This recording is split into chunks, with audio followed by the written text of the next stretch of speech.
el Hospital de Mar del Plata te va a dar contención posterior a todo esto, ¿sí? Y vamos a ver si aprovechamos y te acompaño en usar también la aplicación telefónica, ¿sí? Déjame que inicio la presentación.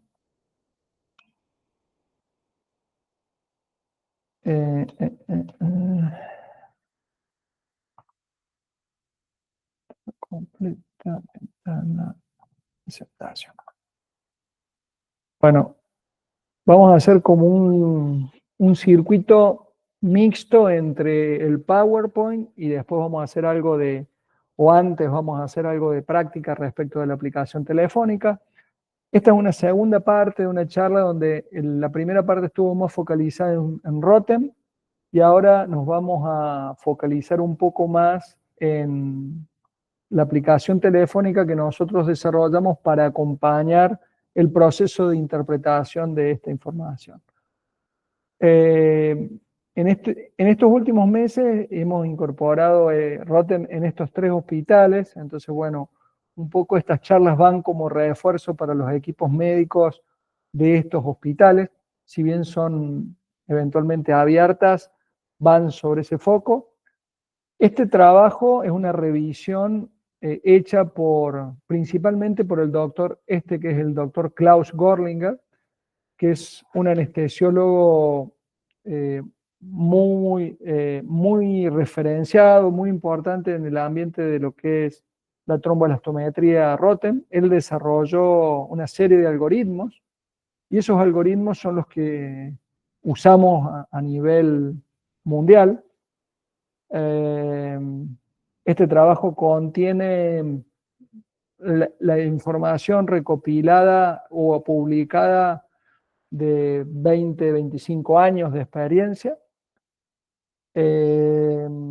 También tenemos un curso online gratuito donde los médicos pueden autoinscribirse, son unas 20 horas aproximadamente, en donde explicamos más en detalle cómo interpretar esta información y entender más fino de qué se trata. Asociada a estas charlas, creé una carpeta de Drive donde hay algunos materiales complementarios y va a estar en un PDF los links a estas charlas. Y vamos a ir más entrando sobre la aplicación. Nosotros tenemos una aplicación que se ocupa de 2 grandes tareas. Una es transmitir los resultados en tiempo real al médico que está tratando el paciente. Y la segunda función principal es esos resultados del análisis, pasarlos por el algoritmo. En el caso de hemorragia posparto, tiene un algoritmo específico y poder hacer una interpretación de si los resultados están alterados o no para ese escenario clínico y si vale la pena o no transfundir ciertos elementos frente a un sangrado y una necesidad transfusional del paciente. Si uno tiene iPhone, debería descargarlo del App Store, y si uno tiene Android, debería descargarlo a través de una APK, que es una descarga directa del fabricante nuestro de la aplicación. Una vez que uno descarga la aplicación, se tiene que registrar, selecciona acá arriba el país, elige Argentina, y después hace un registro. Lo más importante es que toda persona, no hace falta que sea médico, puede ser técnico, puede ser enfermero, pero toda persona que esté asociada al lugar en donde el paciente está siendo intervenido y se genera la necesidad de tomar esa decisión transfusional, todo ese grupo de personas se registra como derivadores. El derivador es quien va a extraer la sangre y la va a derivar al laboratorio o hemoterapia para que hagan el análisis. Cuando se genera la derivación, es importante saber que la muestra es una muestra de tubo tapa celeste, de citrato 3,2, es como la misma muestra para hacer un análisis de coagulación de protrombina o KPTT, solo que se puede sacar de vía, no hay ningún problema, siempre que esté purgada. Y lo único que pasa con esta sangre es que nosotros cuando hacemos un Rotem no centrifugamos la sangre, sino que hacemos el análisis en la sangre entera. Vemos cómo se arma el coágulo en esa sangre entera, agregándole reactivos. Por supuesto, cada tubo tiene su zona de enrase. Es muy importante ser consciente de que los tubos tapa celeste tienen un lugar en donde se llega a un equilibrio de 9 partes de sangre y una parte del líquido, que es el anticoagulante. Entonces, una vez que está enrasado, se homogeneiza y se manda al lugar donde se hace el análisis. Es importante prestarle atención, aunque sea un minuto, al tema del tubo, porque si nosotros obtenemos un material que no es válido, que no representa a la paciente, el resultado que vamos a obtener va a ser el resultado que representa al tubo, no al paciente. Entonces, mientras más adecuada sea esta extracción, más seguridad vamos a tener que la información que recibimos representa al paciente. Una condición extra que tiene la aplicación es que le genera un número de identificación único que tiene que ser asociado al tubo, porque cuando en el laboratorio vayan a transmitir los datos, les vamos a pedir esos números. Entonces, esto garantiza de que si se derivaron de dos lugares diferentes un Rotem al mismo tiempo, no te transmitan un resultado que no es el de tu paciente. Dicho esto, que son medidas de seguridad importantes, voy a mostrarles un funcionamiento en un teléfono, en mi teléfono, y después de eso vamos a hacer un recorrido en el paso a paso a través del algoritmo. Entonces voy a dejar de transmitir dejar de compartir a través de la computadora y voy a empezar a compartir desde mi teléfono para mostrarles cómo funciona el tema de la aplicación, ¿sí?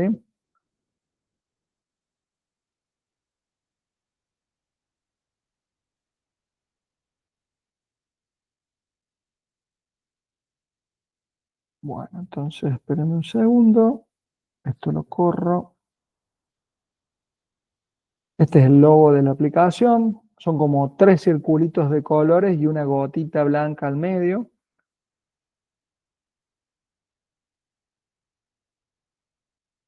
Entonces, esta aplicación tiene un fondo amarillo para el médico donde puedo iniciar la derivación y después las derivaciones activas van a quedar en esta pantalla en rojo.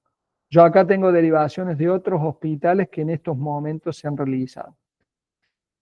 ¿Qué debería hacer el anestesiólogo, el terapista, el médico de la guardia frente a un paciente en el cual el nivel de pérdida sanguínea superó 2 unidades de glóbulos rojos y ya estamos considerando darle un aporte que no sea solamente glóbulos rojos para entregar oxígeno, sino estamos pensando en administrar algún otro componente que ayude a la hemostasia? Debería presionar aquel botón iniciar derivación. Espérenme que lo encuentre.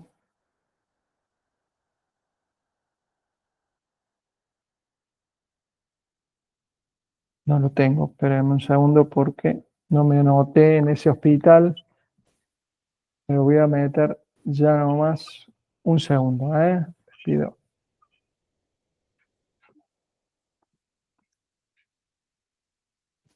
Mm.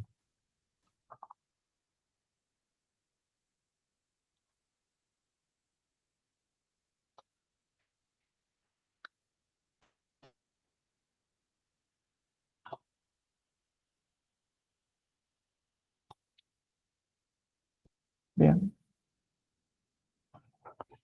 Entonces,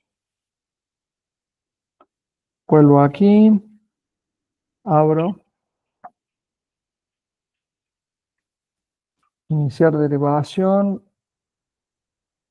Acá yo tengo el Hospital Victorio Tetamanti. Quirófano sería el lugar donde en teoría estaría el paciente. toco situación clínica y cuando yo elijo situación clínica, yo elijo cuál es la situación en la que voy a aplicar el algoritmo. En este caso que estamos hablando, podríamos elegir hemorragia posparto. Le doy OK. Me dice por debajo que el algoritmo va a ser el algoritmo de hemorragia posparto. Y me pregunta si la paciente sangra, no sangra, o sangra moderado o sangra severo. Le voy a poner severo. ¿Quién hace la extracción? La hace el servicio médico. Continuar la edad. Vamos a ponerle que tiene 31 años. Y acá le voy a poner, en observaciones yo podría poner el nombre de la paciente, ¿sí?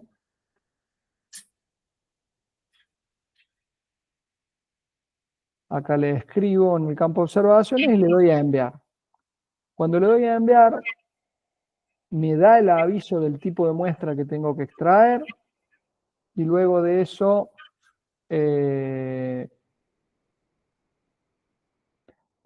me da el código que debería escribirle al tubo y a partir de ahí ya se generó un número de derivación, en este caso es la CJ32, donde queda registrado quién es el médico que hizo la derivación. En el laboratorio, al recibir el tubo, dan la aceptación de la derivación, ¿sí? Yo ahora la voy a aceptar yo como si yo fuera el operador. Y acá me avisa a mí que la derivación fue tomada por tal persona. Quiere decir que el tubo ya llegó al laboratorio y que va a ser analizado, ¿sí?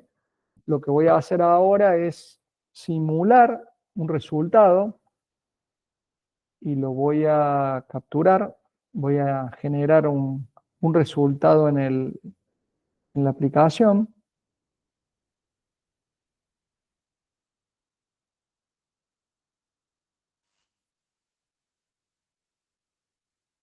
Y cuando yo ya tengo un resultado disponible, al médico le avisa que tiene un resultado disponible, ¿sí? Entonces, ¿qué tengo yo en esta aplicación? Tengo en la lupa, en el botón de detalles que está a la izquierda, yo puedo ver los trazados, ¿eh? Vamos a ampliarlo un poco más y repasamos el concepto de qué estamos viendo. En el eje del X estamos viendo tiempo, las líneas verticales son cada 10 minutos una línea, y en el eje de la Y tenemos la fuerza, la estructura del coágulo. Entonces, el coágulo arranca con esa línea verde, quiere decir que la sangre es líquida, y cuando pasa de verde a rosa, quiere decir que apareció un primer coágulo que empieza a crecer en estructura. Entonces el ancho del trazado me habla del ancho, de la fuerza que tiene el coágulo, de la estructura que logra armar. Mientras más ancho el coágulo, mejor para hacer frente a un sangrado, ¿sí? Esa línea de puntos es una línea media de población normal, me da una referencia visual, y entonces me dice aquí que ya intuitivamente yo ya estoy viendo que tengo un coágulo que es más flaco que lo normal, ¿sí? Quiere decir que tengo menos estructura de coágulo que lo normal. Tengo a su vez, perdón, lo voy a poner así y lo voy a acá cerrar, así. Entonces yo puedo ver con estos dos análisis, el XTEM me habla de la interacción de fibrinógeno y plaquetas de mi paciente, es decir, cómo está la combinación de fibrinógeno y plaquetas para darme una estructura en ese coágulo. Veo que no está del todo bien y a la derecha veo solamente el fibrinógeno. Mientras más flaco el fibrinógeno, mayor es el problema de fibrinógeno que tiene mi paciente. En la hemorragia posparto, uno de los principales problemas que surgen como alteración de la hemostasia cuando la paciente entra en un proceso de coagulopatía real es que el fibrinógeno desciende por abajo de 200 miligramos de cilitro. Entonces, cuando una embarazada tiene menos de 200, una embarazada con hemorragia tiene menos de 200 miligramos de cilitro de fibrinógeno, tiene 100% de probabilidades de evolucionar a hemorragia posparto severa. Si tienen más de 400, esa posibilidad es muy, muy baja. Entonces, es sumamente importante detectar qué paciente tiene el fibrinógeno bajo, rápidamente hacerlo en los primeros 5 minutos del análisis, cosa de poder saber que hay que darle un aporte a esa paciente.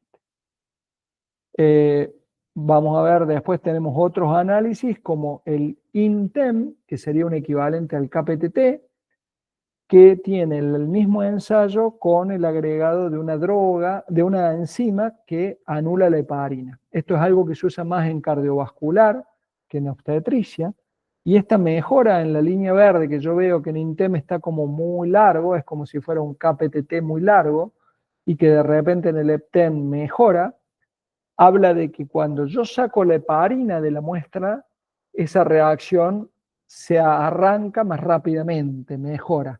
Entonces quiere decir que hay heparina estándar en la muestra. No heparina de bajo peso molecular, pero sí heparina estándar. Entonces, sobre esa idea, yo debajo tengo una tabla de resultados, porque yo ya no me voy a manejar con dibujitos, sino que voy a manejar con números. Entonces, lo que yo tengo siempre es diferentes test, que serían las columnas, el EXTEM, el FIBTEM. El EXTEM evalúa la vía extrínseca, sería como un equivalente a la protrombina. El FIBTEM sería el fibrinógeno y el INTEM sería como el KPTT. Y uso parámetros como el CT, que es cuánto tiempo tarda en arrancar el coágulo, y después el ancho a los 5 minutos o a los 10 minutos como un indicador de la estructura que tiene el coágulo. Como este proceso de interpretación lleva por ahí su tiempo de estudio y demás, nosotros sobre la aplicación original que tiene la función de que este dibujo se va actualizando minuto a minuto y los números igual, entonces uno puede transmitir el resultado con una velocidad como si tuviera el aparato al lado del paciente. Le agregamos a esa instantaneidad una función de interpretación que es la de pasar esos números a través del algoritmo del paciente, y entonces tenemos 6 escalones de la coagulación del paciente que se deberían tratar de arriba hacia abajo, es decir, detener la acción fibrinolítica, detener la acción de la heparina estándar, mejorar la estructura del coágulo por aporte de fibrinógeno o de plaquetas, no necesariamente las dos cosas. En este modelo, que es un modelo nacido en Alemania, Austria y Suiza, se utiliza mucho aporte de fibrinógeno y poco aporte de plaquetas y casi ningún aporte de plasma. Esto es un cambio grande, Néstor, en relación a lo que es la mirada de aportarle plasma y plaquetas a una paciente parturienta que está con sangrado. En esto hay un enfoque mucho más volcado hacia el aporte de crioprecipitados, ya lo vamos a ver por qué. Y los últimos 2 escalones son los factores de la vía extrínseca y de la vía intrínseca. Podemos ver que cada uno tiene colores. Cada escalón puede pintarse de cualquier color. Puede estar de color rojo cuando hay una sugerencia de corregir o tratar ese elemento si la paciente tiene un sangrado. Puede estar en verde si hay una sugerencia de no tratar esos elementos porque no son parte del problema. Tenemos también un color amarillo que puede darnos una idea de una segunda línea de tratamiento, y podemos tener también el color gris oscuro, que es que el algoritmo lo evalúa para rojo, verde y amarillo, pero no cumple condiciones estrictas para ninguno. Entonces, adentro de cada uno de estos escalones, por ejemplo, yo voy a entrar al de fibrinógeno, lo vamos a repasar en el Power después, pero adentro del escalón, lo voy a poner horizontal para que se vea mejor, tengo una sugerencia terapéutica de darle fibrinógeno concentrado o crioprecipitados. En este caso me dice que como es una parturienta, el objetivo es llevar el fibrinógeno a 16 milímetros. Eso es bastante fibrinógeno, más cercano a 300, 350 miligramos que que a los 200 que habíamos hablado en términos de una paciente no embarazada. Me dice medianamente qué dosis de efectos yo puedo esperar como mejoría para poder guiar el aporte, porque no va a ser lo mismo darle crioprecipitado a una paciente que tiene un fibrin más cerca de ese objetivo que muy lejos de ese objetivo. Y debajo tengo siempre las reglas del algoritmo, por qué me dice eso, y debajo los valores del paciente para que yo pueda observarlo. Entonces, cada uno de estos escalones tiene adentro ese tipo de instrucciones. Estos son dinámicos porque depende el escenario con los mismos resultados de un ROTEM para un paciente, por ejemplo, con una hepatopatía, puede ser un valor que sea suficiente, o para una cirugía cardiovascular puede ser suficiente, y para un politrauma o una embarazada en una hemorragia posparto puede no ser suficiente. Entonces, el algoritmo en general más exigente en términos de el ancho del coágulo que necesitamos tener y la cantidad de fibrinógeno que necesitamos tener es el de hemorragia posparto. Luego viene el de trauma, que es bastante exigente, o sangrado severo, y después recién viene el de cardiovascular y el de hepatopatía, que son menos exigentes en la cantidad de firmeza que el paciente tiene que tener antes de dar una sugerencia de un tratamiento.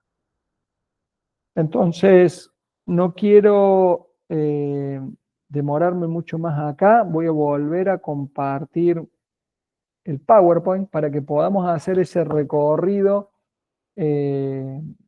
paso a paso y ir hablando de la lógica que subyace en ese tratamiento, ¿sí? Entonces, déjenme un segundo que yo me ubique. Ahí está. Este es el algoritmo de sangrado severo. Para más exigencia de fibrinógeno y de ancho de coágulo lo tenemos el de hemorragia por posparto, y para menos exigencia tenemos el de cardiovascular. Pero siempre la lógica es la misma. Los algoritmos son verticales, habíamos dicho en la charla anterior. Van primero por ciertos criterios para decidir si amerita o no amerita un tratamiento, la fibrinolisis, luego la firmeza y luego los factores. Y básicamente tienen 4 valores críticos que utilizan, que son el ancho del coágulo en el extem, que me indica el aporte combinado de fibrinógeno y plaquetas, para yo saber si esa firmeza que tengo, ese ancho que tengo es suficiente o no. Cuánto fibrinógeno, que sería el ancho a los 5 minutos del fibrinógeno, y si demora o no demora en arrancar el coágulo. Entonces, empezamos con la fibrinolisis y el planteo es: siempre arranca el trauma y la hemorragia posparto, arrancan con ciertas condiciones de daño en el cual, sin pasar por el ROTEM, uno puede utilizar ácido tranexámico empíricamente si estamos dentro de las 3 primeras horas del evento. En base al protocolo, al trial que fue el CRASH 2, las 3 primeras horas del trauma o las 3 primeras horas del parto, no del sangrado, sino del parto, en el cual podemos usar ácido tranexámico como primera medida para contener esa hemorragia, ¿sí? La única diferencia con esos protocolos es que estos grupos alemanes no hacen 1 gramo y después le gotean otro gramo en 8 horas, sino que directamente hacen la dosis kilo en un bolo único y la reevalúan a las 6 horas, 8 horas para ver si le dan o no le dan un nuevo bolo. Esto simplifica la gestión del paciente porque yo no tengo que por qué tener una vía con un goteo de tranexámico si yo ya se lo di todo junto en el arranque. Ahora bien, si no tengo esas condiciones de shock severo y mi paciente puede esperar un poco más en esa evaluación de la fibrinolisis, hay 3 criterios. Vean que acá hay una O, en donde yo puedo, con que yo cumpla uno de estos 3 criterios, dar la sugerencia de si mi paciente tiene sangrado y hay posible necesidad de transfusión, de administrarle ácido tranexámico. La primera condición es que el ancho del extem sea menor a 35. Esto quiere decir que el coágulo sea más flaco que un cierto valor medio que en la zona inferior de lo normal o de lo aceptable. Y esto proviene de un trabajo ya hecho hace muchos años en donde estos grupos alemanes vieron que mientras más flaco era el coágulo en el comienzo, más probable era que al final apareciera alguna señal de fibrinolisis. Entonces, uno logra estabilizar el coágulo cuando es muy flaco en la herida, en el lugar en donde se está generando al mismo tiempo la trombina y al mismo tiempo se está lisando. Entonces, muchas veces no se manifiesta como una lisis sistémica en toda la sangre del cuerpo, pero sí en la herida puede haber una competencia en donde la plasmina empiece a ganarle a la trombina. Para esos casos, cuando yo tengo un paciente que sangra y tiene un coágulo más flaco que 35 milímetros, administro ácido tranexámico. La segunda condición del criterio es que el FibTen sea una línea plana, es decir, que nunca arranque el fibrinógeno. Esto se condice con fibrinógenos de menos de 80 miligramos de cilitro, menos de 60. Quiere decir que mi paciente no tiene fibrinógeno. Entonces, como no tiene fibrinógeno, le voy a dar, además de darle fibrinógeno, tranexámico, porque ese tranexámico va a detener la plasmina para que no se coma lo que le estoy aportando. Y eventualmente, una tercera condición es que en algún momento de los 60 minutos, el coágulo arme una estructura, tenga un cierto ancho, pero después se desarme, se disgregue. Este disgregarse acá y dejar de resistir al movimiento, dejar de tener estructura, tiene que ver con la acción de la plasmina que se está comiendo el coágulo. Entonces, en cualquiera de estas tres condiciones, la sugerencia siempre es la misma: administrar ácido tranexámico. Y ese sería el primer escalón de ese algoritmo. Este es un trabajo muy viejo ya del 2009, en donde lo que hacían los grupos, este es un grupo austríaco que trabaja en trauma muy fuerte, y lo que ellos veían era que la muerte de los pacientes se daba mucho más en la guardia que en el quirófano o en la terapia a medida que la fibrinolisis era más severa. Mientras más severa era la fibrinolisis, peor pronóstico tenía el paciente. Estos son trabajos que fueron muy anteriores al CRASH 2 y que empezaron a poner en mirada el tema de usar ácido tranexámico en la guardia de traumatología. Así lo muestra nuestro algoritmo, el escalón en rojo, el texto, los criterios, que son los mismos que les mostraba en el algoritmo original, y el valor del paciente, en este caso el ancho era de 23 milímetros, era menor a 35 y por eso lo pintó de rojo. Un segundo escalón es el de la heparina. Nosotros visualizamos heparina estándar, no la heparina de bajo peso molecular. El Clexane o cualquier de ese tipo de heparinas que son de bajo peso molecular no tienen acción contra la trombina. Entonces, como no inhiben la trombina y nosotros en el ROTEM todo lo conducimos por la trombina propia que genera el paciente, es tan potente la cantidad de trombina que se genera que se enmascara, no se visualiza la acción de la heparina de bajo peso molecular. Si vemos la heparina estándar, la heparina que se usa en diálisis, la que se usa en cirugía cardiovascular, la que se usa en algunos lugares, incluso hasta para tratar la trombosis, lo hemos hecho durante años. ¿Cómo se visualiza? La heparina, en el caso del INTEM, que es como un KPTT, da prolongación en el arranque, en el CT. Esta prolongación en el arranque, cuando yo la comparo con el otro ensayo que es exactamente igual, pero que tiene una enzima que corta la heparina, esta demora en arrancar se corrige y el tiempo de arranque, que es el CT, es más corto. Si esta diferencia es mayor al 25%, entonces yo tengo seguridad que lo que tengo es heparina estándar y que necesito darle protamina para hacer esa neutralización. Esto es muy útil en la salida de las cirugías cardiovasculares, cuando van con bomba de circulación extracorpórea y hay que neutralizar de manera adecuada la cantidad de heparina del paciente. Entonces, en la aplicación se visualiza así el dibujito. tiene la sugerencia terapéutica de darle protamina, calcula la relación del paciente y acá tengo los valores de mi paciente. Tengo 360 en el valor del INTEM, que sería el ensayo que es sensible a la heparina, y 220, que es un valor normal, en el que es insensible a la heparina. Como mejoró al sacarle la heparina, yo sé que lo que tengo adentro de esa muestra es heparina y la puedo neutralizar.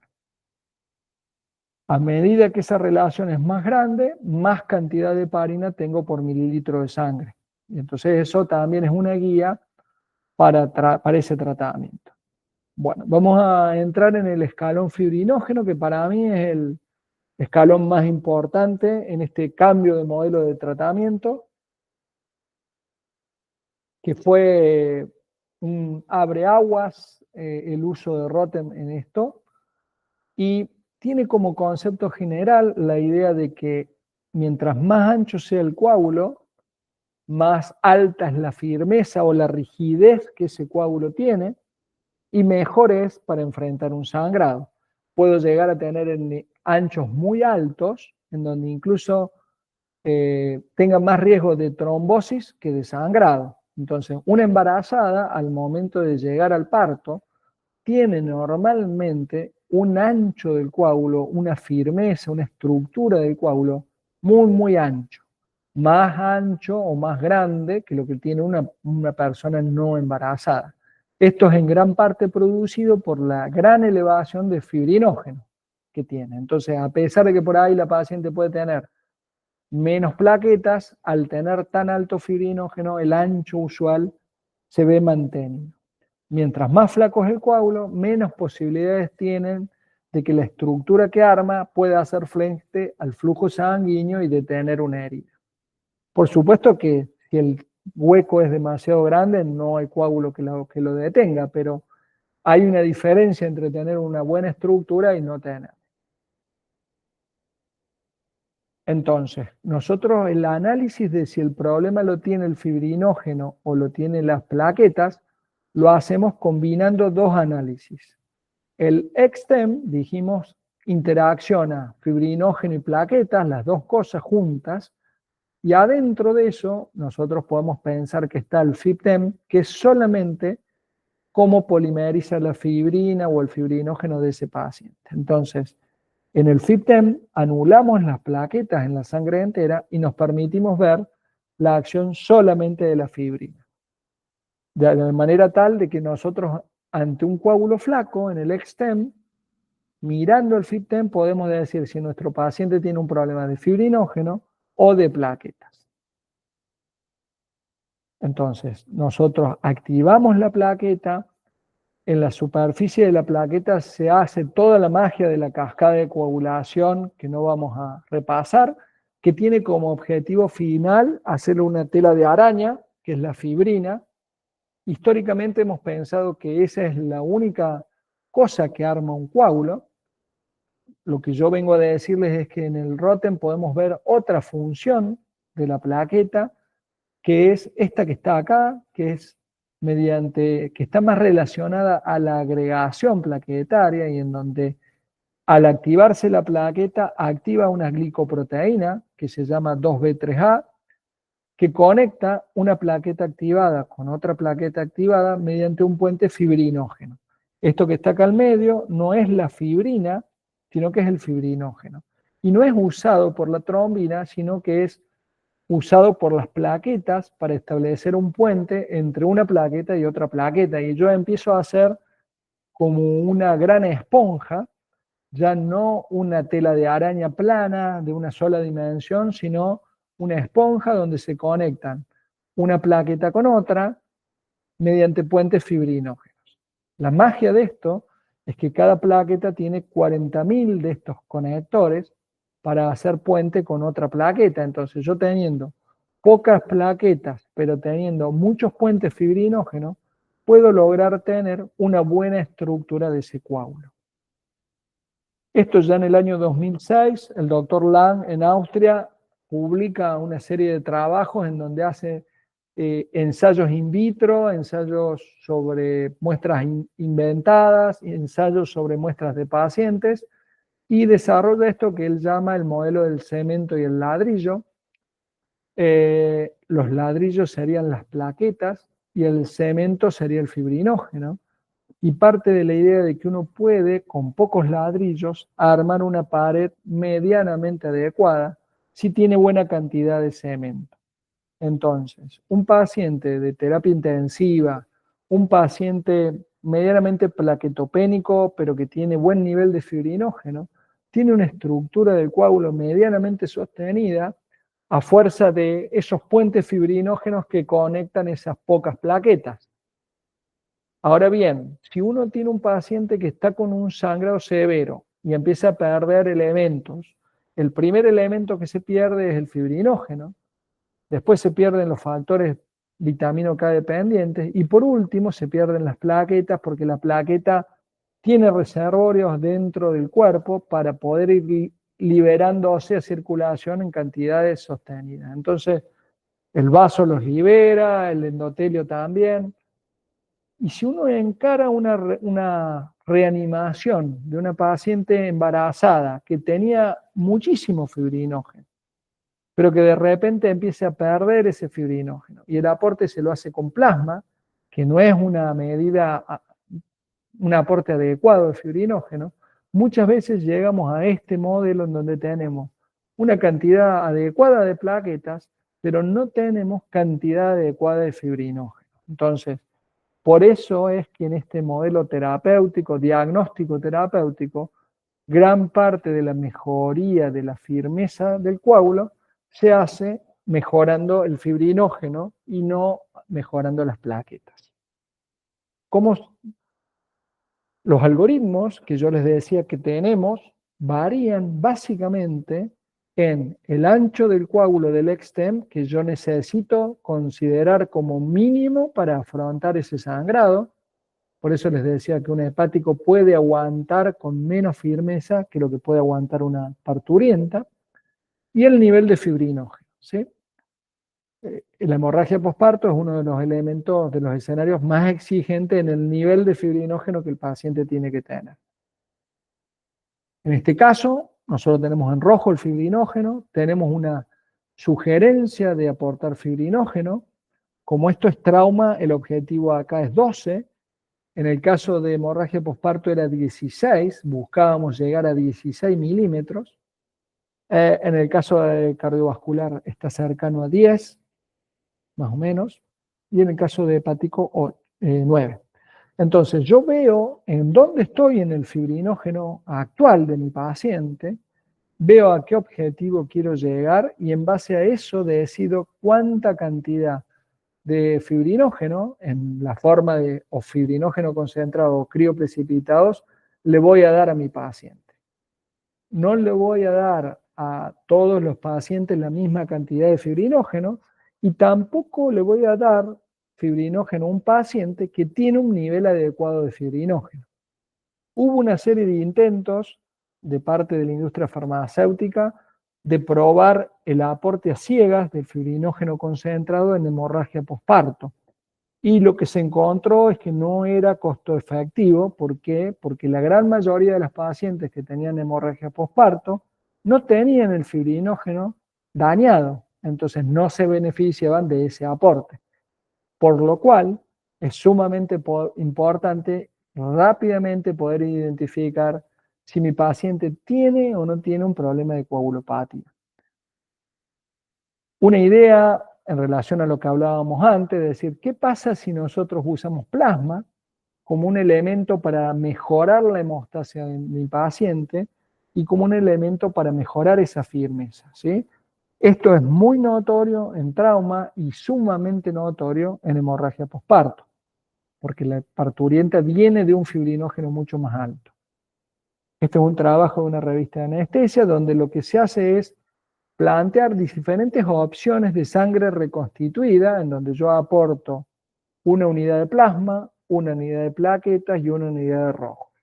Cuando yo vuelvo a armar las bolsitas, a juntar las bolsitas que le saqué a mi donante, como cada bolsita en la que fui separando esos elementos tiene anticoagulantes y conservantes, en el neto ya tengo una dilución del 30% en el elemento que yo le estoy aportando. Entonces, yo a mi paciente le estoy aportando 30% menos de lo que sería una unidad de sangre del donante, de sangre externa, ¿sí? Y eso se tiene que diluir en la volemia del paciente. Entonces, yo lo voy a terminar diluyendo 1 en 5, 1 en 4, depende de lo agresivo que yo sea en el aporte. Un tema a tener en cuenta es que el fibrinógeno en el donante rara vez está por arriba de 350, 400. Cuando yo tengo la unidad que está al pie del donante, ahí colgada al pie del donante, porque ya la bolsa en la que se recibe la sangre tiene diluyentes, y cuando yo reconstituyo el 111, en general el promedio está por debajo de 200 miligramos de cilitro. Nosotros dijimos que para escenarios de sangrado, por ejemplo de cardiovascular o trauma, en general es recomendable estar con un target de fibrinógeno de 200, 250, y cuando estamos hablando de una parturienta, menos de 200 miligramos de cilitro ya es como pronóstico positivo de que va a evolucionar hemorragia posparto severa, y buscamos tener más cerca de 350 o 400 miligramos de cilitro de fibra. Si mi plasma, mi sangre es reconstituida con plasma y plaquetas y rojos, no tiene ni siquiera 200, y yo tengo que diluir esto 1 en 4, 1 en 5 en la volemia del paciente, lo que en la práctica termino haciendo es, si eventualmente mi paciente no tenía fibrinógeno, no voy a llegar nunca a un valor por arriba de 200.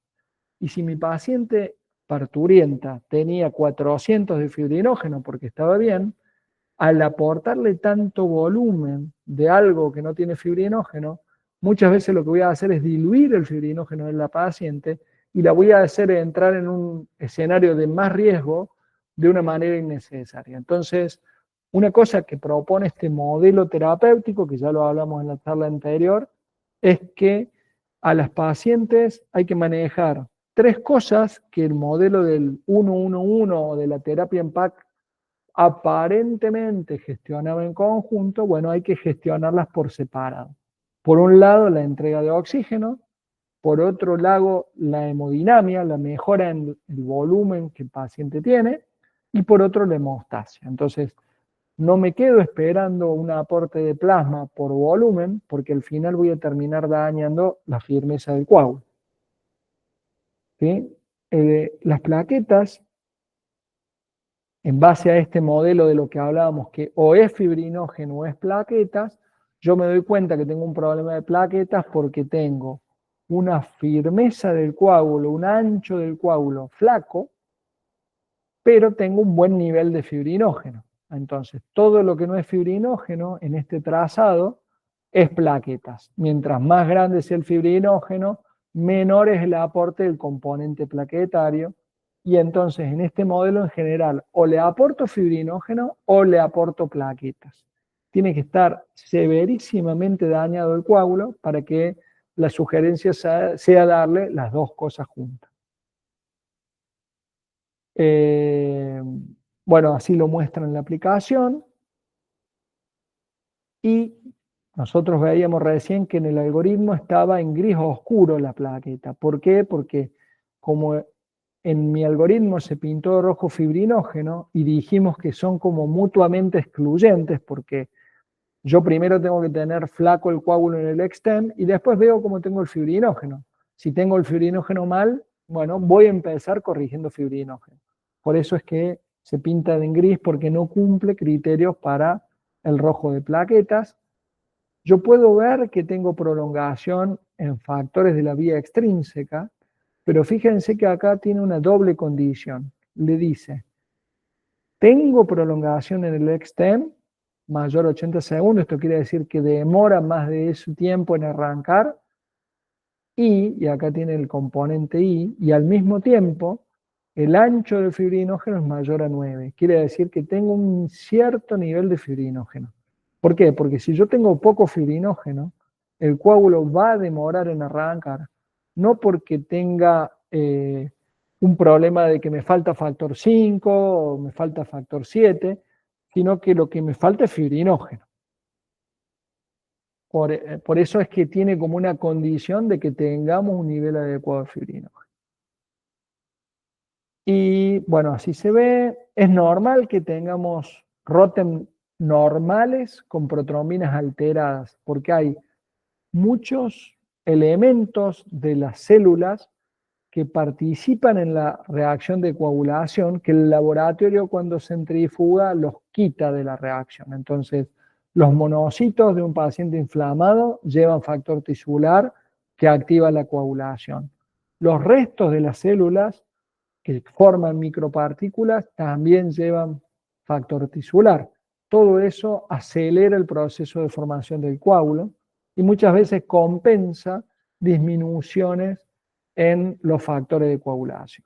Esto es un trabajo hecho en niños, donde se muestra acá en amarillo, todo esto son protrombinas que están alteradas en el laboratorio, están con menos de 70%, pero todas están normales en el arranque cuando uno las mira a través del ROTEM.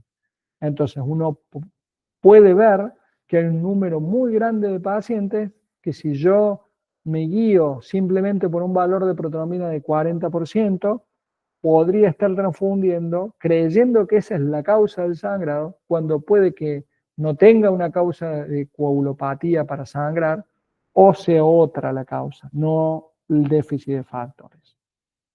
Voy a pasar esto y, bueno, básicamente es la idea de que en el final esto aplica a cardiovascular. La protamina en exceso también es un anticoagulante, también es un antiagregante que daña las plaquetas, tiene muchas funciones que atentan contra la hemostasia y entonces uno puede detectar el exceso de protamina en la coagulación y puede eventualmente, si el paciente no tolera más tiempo y está sangrando de manera grande, tratarlo con plasma. ¿Qué pasa si el paciente sangra a pesar de que yo lo traté? Continúa sangrando después de que lo trate. Yo lo que voy a hacer es hacer un nuevo ROTEM. Ese nuevo ROTEM, 10 minutos después de que terminé ese set de tratamientos que decidí darle, en este caso que yo mostré, había que neutralizar heparina, había que darle tranexámico, había que darle mucho crioprecipitado, mi paciente sigue sangrando, yo tengo que hacer un nuevo control. Y lo dejo solamente 10 minutos como para que se homogeneice lo que eventualmente lo transfundí y saco una nueva muestra. ¿Para qué? Para evitar entrar en un circuito de transfusiones ciegas. Todo este modelo apunta a que yo pueda ir identificando claramente cuál es el problema que tiene el paciente y administrándole solamente los elementos que necesita en la dosis que lo necesita. Otra cosa que puede pasar es que yo me encuentre que el sangrado continúa, pero que mi ROTEM es normal, está todo en verde. Entonces, cuando yo tengo un ROTEM normal y mi paciente sangra, me tengo que preguntar por las cosas que el ROTEM no ve. Por eso acá abajo en la aplicación hay un botón que dice limitaciones del método. Cosas que el ROTEM no visualiza. Primero, las cosas que el ROTEM no visualiza, todo lo que tenga que ver con el daño local o quirúrgico. Mientras más gordo sea el ROTEM, mientras más rápido arranque, si yo tengo un paciente que sangra, menos probable es que mi problema venga por la coagulopatía y más probable es que el problema venga por lo quirúrgico o de daño local. Entonces, me ayuda a tener un ROTEM muy bueno, a darme cuenta de que muy probablemente no sea un tema de coagulopatía. Por más de que si yo pido una protrombina, la protrombina me venga en 60%, en 50% en relación a un 70% que sería el mínimo normal.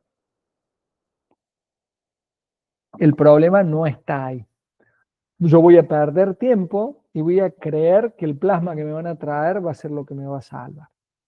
Lo segundo que puede estar afectando la hemostasia del paciente, pero que no se vea reflejado en el Rotem, es la temperatura del paciente. Mientras más frío está el paciente, más lento, más tiempo tarda en arrancar el proceso de coagulación. Esa línea verde en la cual la sangre es líquida y todavía no arrancó el armado de una estructura es cada vez más larga. Con el pH pasa lo mismo, demora más tiempo y aparte se arma más flaco el coágulo. Entonces, esos elementos, como el calcio iónico también, participan en el armado de la coagulación del coágulo y no los vemos reflejados en el Rotem. Entonces, si yo tengo estas condiciones y mi paciente va a BEA, muy probablemente sea pH, calcio y temperatura una de las cosas que yo tenga que regularizar para que lo que el paciente tenga funcione adecuadamente. Otra cosa que nosotros no vemos en el Rotem, pero que sí puede tener acción sobre la coagulación, es los antiagregantes como la aspirina o el clopidogrel, pero en general tienen una acción más suave, entonces solamente los consideramos después de que hemos corregido el Rotem. Esto en cardiovascular, no transfundimos plaquetas porque el paciente ya ha recibido aspirina o clopidogrel, sino que solamente transfundimos plaquetas después de que tenemos un Rotem todo en verde y mi paciente sangra y existe la posibilidad de que estas cosas que yo no estoy viendo estén contribuyendo al sangrado. En el caso de las hemorragias posparto, un déficit o una disfunción del factor von Willebrand puede ser un elemento que esté aportando al sangrado. En los niños con poca edad, en donde todavía no les di mucho tiempo de que tengan desafíos hemostáticos, puede también ser un elemento que esté aportando al sangrado. Por eso es importante el relevamiento preoperatorio para poder saber qué historial tiene personal y familiar de sangrado. Eso, muchos de los von Willebrand se manifiestan en ese cuestionario. Y bueno, lo que les decía, la heparina de bajo peso molecular y las drogas que actúan sobre el factor 10. Entonces, cuando nosotros tenemos un Rotem normal, vamos a visualizar estas otras cosas. Creo que acá voy a terminar y voy a quedar abierto a preguntas. Voy a detener la grabación. Espérenme un segundo.